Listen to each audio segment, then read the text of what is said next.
ఈరోజు చిక్కుడుగాయ టమాటా వండుకుందాము. చిక్కుడుగాయ కడిగి పెట్టుకుని చిక్కుడుగాయ, టమాటా, కరివేపాకు, కస్తూరి మేతి, ఉల్లిగడ్డ, పచ్చిమిర్చి రెండు ఇట్లా వేసుకుందాం. పచ్చిమిర్చి వేసుకుందామండి.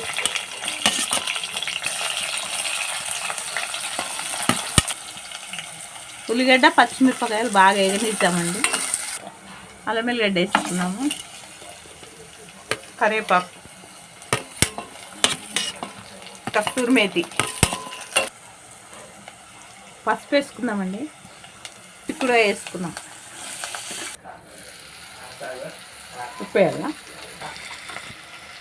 ఉప్పు వేసుకుందాము. టమాటా వేసుకుందామండి. కారం కూడా యాడ్ చేద్దాం. అండి అయిపోయింది. వేడి వేడి చిక్కుడుగాయ అయిపోయింది.